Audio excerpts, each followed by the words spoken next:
When I go online to play Rocket League, I usually go into a lobby and it's met by people who generally don't use any teamwork whatsoever. They're all like going in for the ball at the same time, and it's all crashing into each other, and they're all like crashing into each other. All of them want to be the striker. Like, no one's hanging back on defense. No one's hanging on the left wing. No one's even hanging on the right wing. Nor is there anyone back at goals. Well, except me, of course. I'm usually the one who plays back on defense and hangs back until there's the opportunity for me. But for this video, I like to share with you my 4 strategies that I use for playing Rocket League, and also offer some hints and tips while we're at it. My first tip for this video is to just simply hang back. You know, I see a lot of people like going on Rocket League multiplayer, simply all rushing in, trying to get the ball. No teamwork is used among them, as I stated before, and they're all like crashing into each other. Some even get demolished because of it. So what I usually do is just simply hang back and just wait for the ball to come to me. Don't bother going and chasing after it. Wait for it to come to you, and that's where you can get your best goals possible, in my opinion. Like, even in one of my videos on Rocket League, as I will show you now, it showed me waiting for the perfect moment to strike, and then once I did get the ball, and once I did get a clear run to the net, I was clearly unstoppable at that point. And that's how I got the goal in for my team. So what I would recommend is just simply don't bother rushing in for the ball. Wait for the others to like crash into each other, or wait till they're all exhausted or confused as they don't know where the ball is. And then once you have the ball in your sights, just go in, take the ball, and just get into the goals. Simple as that.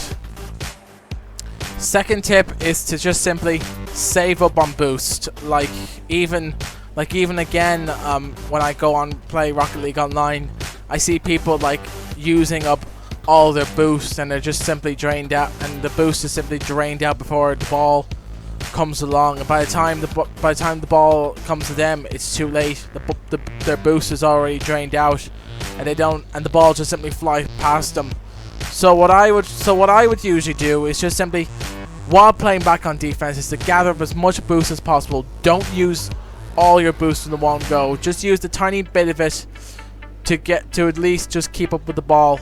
Like even me, for example, I use just the tiniest bit of boost by just by pressing down the B button, not fully, not holding the B button down, but just tapping it down until I get up to speed, while not using all of my boost. So what I would recommend is just simply gather as much boost as possible, because you'll find out though it will be well worth it in the end. And don't use it up, as I said, don't use it up in one go. Save up the majority of it for the most important moments. Like even when you get a clear run to the net, that would be a good time to use up all your boost. My third tip then will be to just simply watch the ball. When playing back on defense, you also have a duty to just watch the ball as much as possible. Keep an eye on it, because when you're hanging back and watching the others crash into each other trying to get the ball, you also have the opportunity to keep your eyes peeled on the ball. This is so you can get the best goals possible, and even get a big run to the net. So what I would recommend when playing back on defense is to always keep an eye on the ball, because that way when you're on defense, you have a better chance of watching where the ball is going. I would also recommend using both cameras, like using the static camera and the ball camera. The static camera for when you're like running back on defense, and the ball camera when you're like playing back, watching the ball where it's going.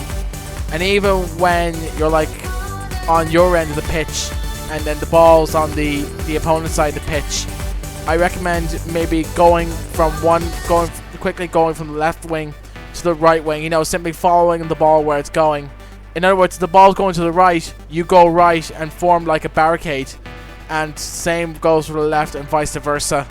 And finally, my fourth tip for this video is to master the aerial hits, and this is probably the most important thing about Rocket League, for me anyway. Mastering aerial hits is very important because you need to learn how to do aerial hits to be able to stay ahead of the opponent as well as your own teammates. Like, even for me, I'm still learning how to do aerial hits, but trust me, once you do get good at the aerial hits and once you do get a lot of practice into it, I guarantee you that it will benefit you from when you're playing Rocket League Online, and you will also be able to get the better goals in, and also aerial hits will be also perfect for when you're like doing saves for if you're playing back on goals, and you'll be able to do a lot more better saves. For example, save the balls coming from above. You need to know how to do aerial hits in order to stop the ball from coming in from above. So those are my 4 tips for playing Rocket League Online, and also my 4 strategies of what I use when playing Rocket League Online. I hope you found them very helpful. It was nothing in depth whatsoever. I wasn't trying to make this as an expert guide or something like that, but it was just to show you some strategies I use when playing Rocket League Online, and also I thought I'd share them with you guys, and hopefully you would find them helpful for when you're playing Rocket League Online. So I thank you for watching this little video on my 4 tips to play Rocket League. I hope you found it very helpful, and I wish you the best of luck when playing Rocket League Online. And until then, goodbye.